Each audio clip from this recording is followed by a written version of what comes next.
নিউজটা এভাবে যে রিশকা থামিয়ে আটক দুই এইচএসসি পরীক্ষার্থীর পরীক্ষা দেওয়া নিয়ে মূলত অনিশ্চয়তা এরকমের অনেকগুলো ঘটনা ঘটছে। আজকে আমরা সে বিষয় নিয়ে একটু কথা বলি। দেখো, এটা আসলে আমার দায়িত্ববোধ থেকে কথাগুলো বলা। তোমরা সবাই অন্তপক্ষে যারা পরীক্ষার্থী রয়েছে তারা যেন একটা অন্যরকম একটা ভয়ের মধ্যে পরীক্ষা শেষ করে চুপচাপ বসে না থেকে দক্ষতা বৃদ্ধি করো এবং পড়াশোনার পাশাপাশি আয় করার একটি গুরুত্বপূর্ণ কোর্স নিয়ে আলোচনা করব ভিডিওর শেষে। অবশ্যই ভিডিওটি দেখো। একটা আতঙ্ক বা একটা অনিশ্চয়তার মধ্যে রয়েছে, তোমাদের পরীক্ষা নিয়েও রয়েছে। তো এই নিউজটা আমি পড়ছি, আরও বেশ কিছু বিষয় রয়েছে। যেমন তোমাদের এখানে দুইজন শিক্ষার্থী ওরা মূলত অনুমতি পেয়েছে কারাগারে গিয়ে পরীক্ষা দেওয়ার, বসে পরীক্ষা দেওয়ার, মানে ওদেরকে ধরে নিছে, ওদেরকে আর জামিন দেওয়া হবে না এবং ওদেরকে কারাগারে বসে পরীক্ষা দেওয়ার জন্য অনুমতি দিয়েছে যশোর বোর্ড। এক্ষেত্রে তোমরা কি করতে পারো, এই বিষয়গুলো নিয়ে একটু কথা বলবো, তোমাদের সাথে আর এরকম ঘটনা ঘটতে পারে কি না। দেখো, এখানে প্রথমত এই দেশে যা মানে আমরা যা কখনো কল্পনা করিনি যে কারাগারে একজন শিক্ষার্থী থাকবে, সে পরীক্ষা দিবে, কারা অধিদপ্তর সেটা অনুমতি দিবে, বোর্ড অনুমতি দিবে, এটা ভাবনার বাইরে ছিল, কিন্তু এখন সেটা হচ্ছে। খুবই দুঃখজনক একটা ব্যাপার। আর তোমরা যারা পরীক্ষার্থী রয়েছো তোমাদের উপরও একটা ঝুঁকি রয়েছে, যেহেতু তোমরা সবাই অ্যাডাল্ট, দেখা যায় অনেক সময় অনেক দিকে চলে যাও। এখন মানে পুলিশ তো নির্বিচারে যাকে পাচ্ছে যেভাবে পাচ্ছে, হালকা কিছু প্রমাণাদি পেলেও তারা গ্রেফতার করছে তাদের জায়গা থেকে। এখন এখানে কিছুই বলার নাই আর, কারণ কি বলবো, আমরা তো মনে হয় না স্বাধীন দেশে আছি।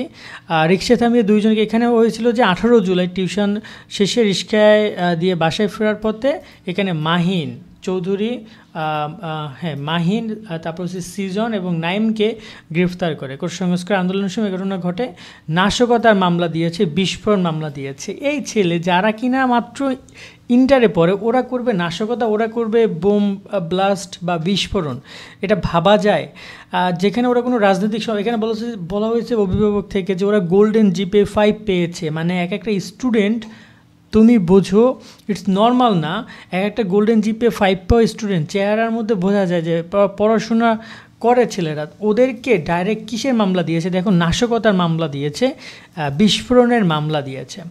খুবই খারাপ একটা ব্যাপার। এবং এ ব্যাপারে এখন দেখা যাক শিক্ষা মন্ত্রণালয় কী করে। এখানে একটা কথা বলতে চাই যে আটককৃত এইচএসসি পরীক্ষার্থীদের মুক্তির জন্য তথ্য দিয়েছে মন্ত্রণালয়। অর্থাৎ তোমরা যদি তোমাদের কোনো বন্ধুবান্ধব যদি এইচএসসি শিক্ষার্থী আটক হয় তাহলে তোমরা সেই তথ্যর ক্ষেত্রে এই জিনিসগুলো দিবা, তার নাম দিবা, তার পিতার নাম দিবা, তার রোল নাম্বার দিবা, তার রেজিস্ট্রেশন নম্বর দিবা, শিক্ষাবর্ষ দিবা, তার কলেজের নাম দিবা। এই নামগুলো তোমরা পাঠাবা কার কাছে? বোর্ডের কাছে পাঠাবা। বোর্ড একটা ইমেল দিয়েছে যে helphsc2024@gmail.com, এই ইমেল অ্যাড্রেসে তোমরা তথ্যগুলো পাঠিয়ে দিবা। দেখা যায় যে এখান থেকে শিক্ষার্থীদেরকে তারা ছাড়ানোর ব্যবস্থা করবে। ইতিমধ্যে 4 জন শিক্ষার্থী জামিন পেয়েছে ঢাকায় সিএমএস আদালত থেকে, তাদের জামিন মঞ্জুর করা হয়। এই জামিন মঞ্জুরটা কিন্তু শিক্ষা মন্ত্রণালয় থেকে করিয়েছে এক প্রকার বলতে পারো, কারণ শিক্ষা মন্ত্রণালয় তাদেরকে আইনি সহায়তা দিয়েছে, অর্থাৎ আইনজীবী তোমার হচ্ছে যে তাদের আইনজীবী নিয়োগ দিয়েছে জন্যই তারা মুক্তি পেয়েছে। এটা শিক্ষা মন্ত্রণালয়ের এত খারাপ দিকের মধ্যে একটা পজিটিভ দিক, এটাকে অবশ্যই সাধুবাদ জানাইতে। এবং এটার সাধুবাদ জানানোর মূল মন্ত্রটা তোমরা চেয়েছো, তোমরা পরীক্ষা বয়কট করেছিলাম বা বয়কটের ডাক দিয়েছিল জন্যই শিক্ষা মন্ত্রণালয় টনক নড়েছে, তারপরে তার এই সিদ্ধান্তটা নিয়েছে। আবারও বলছি, এটা তোমাদের সাফল্য এবং শিক্ষা মন্ত্রণালয় জাস্ট তারা একটু এগিয়ে এসেছে, আর কিছুই না। আর সেকেন্ড ব্যাপারটা হচ্ছে যে এখনও অনেক শিক্ষার্থী গ্রেফতার। এই যে 2 জন শিক্ষার্থী গ্রেফতার, কথা হচ্ছে যে তাদেরকে গ্রেফতার করা হচ্ছে, তারা পরীক্ষার্থী, তাদেরকে জামিনে করা হোক। তাদের বিষয়টা হচ্ছে যে কেন আটক করবে, এরপরে যদি আটক করেছে জামিন মঞ্জুর করা হোক, যেহেতু তারা পরীক্ষার্থী, পড়াশোনার প্রস্তুতির বিষয়গুলো তো রয়েছে, সামনে 10 দিন তাদের পর পরীক্ষা, এই একটা ব্যাপার রয়েছে। এখন দেখা যাক ভবিষ্যতে তাদের সাথে কি ঘটে। এখানে তো দেখতে পাচ্ছিলাম আমরা তাদেরকে মূলত কারা অধিদপ্তরে পরীক্ষা দেওয়ার ব্যবস্থা গ্রহণ করেছে সাতক্ষীরা জেলা কারাগার থেকে। তো এই একটা ব্যাপার খুব খারাপ লেগেছে এবং এই ব্যাপারটা খুব খারাপ লেগেছে এবং এরকমের অহরহ ঘটনা ঘটছে।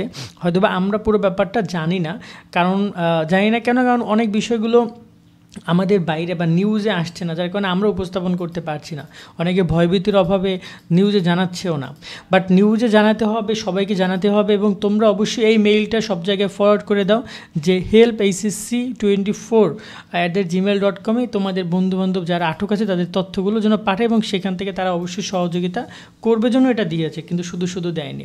আজকের মতো আমরা এখানে বিদায় নিচ্ছি। আর তোমাদের যে কোর্স নিয়ে আলোচনা করছি, এই কোর্সের ভিডিওটি দেখো, ইনশাল্লাহ দেখো এই কোর্সটা করা যায় কিনা। তোমাদের জন্য শুভকামনা রইল। আল্লাহ হাফেজ। পরীক্ষার পরবর্তী সময়ে তোমরা অহেতুক সময় নষ্ট না করে বিভিন্ন ট্রেনিংয়ের মাধ্যমে তোমাদের স্কিল ডেভেলপ করতে পারো। এক্ষেত্রে আমার অ্যাডভাইস থাকবে, খোঁজ খবর নিয়ে একটি সুন্দর গুছানো ট্রেনিং কোর্সে যুক্ত হও এবং সেটা কমপ্লিট করো। তোমরা যদি কম্পিউটার আর ইন্টারনেট চালাতে পারো তাহলে efarm Bangladesh real time project base e commerce entrepreneurship training program তোমার জন্য বেস্ট হবে। কেন বেস্ট, কী কী সুযোগ তুমি পাবা, চলো একবার দেখে নেই। যেহেতু এটা একটা project base e commerce entrepreneurship training program, তাই ই কমার্স বিজনেস সম্পর্কে সব কিছু তুমি শিখতে পারবা এবং বাস্তব অভিজ্ঞতা পাবা। নিজে একটি ই কমার্স ব্যবসা দাঁড় করানো অথবা চাকরির ক্ষেত্রে অন্যদের থেকে এগিয়ে থাকবা। এই একটা ট্রেনিং প্রোগ্রামেই তুমি web development, web management, digital marketing, social media management, graphic design সহ ই কমার্স বিজনেস সম্পর্কে সব কিছু শিখতে পারবা। কোর্স শেষ করার পর তোমরা ইফার্ম বাংলাদেশ স্টুডেন্ট কনসাল্টিং গ্রুপে জয়েন হয়ে ইফার্ম বাংলাদেশের নিজস্ব প্রজেক্টে কাজ করে পড়াশোনার পাশাপাশি ইনকাম করতে পারবা, যার অভিজ্ঞতা তোমার সিভিতে উল্লেখ করা থাকবে।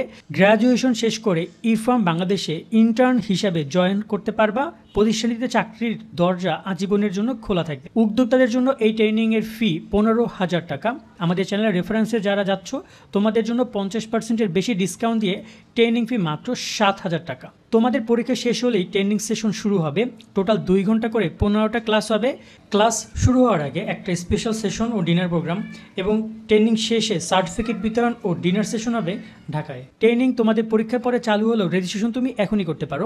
রেজিস্ট্রেশন করতে ডিসক্রিপশন এবং পিন কমেন্টে দেওয়া রেজিস্ট্রেশন লিঙ্ক ক্লিক করে বিস্তারিত ইনফরমেশন দেখে রেজিস্ট্রেশন করতে পারবা। রেজিস্ট্রেশন করার পর প্রতিষ্ঠানটি হোয়াটসঅ্যাপ গ্রুপে যুক্ত হয়ে যাবা। হোয়াটসঅ্যাপ গ্রুপে যুক্ত হলেই একমাত্র তোমার পুরোপুরি রেজিস্ট্রেশন হয়ে যাবে। স্মার্টফোন থেকে ডিসক্রিপশন ও পিন কমেন্ট লিঙ্কে ক্লিক করো। মনে রাখবা, একবার কোনো সুযোগ মিস হয়ে গেলে সেই মিস হয়ে যাওয়ার সুযোগের চেয়ে মূল্যবান আর কিছু নাই। তাই কেউ এই সুযোগ মিস করো না। তোমাদের সকলের জন্য শুভকামনা রইল।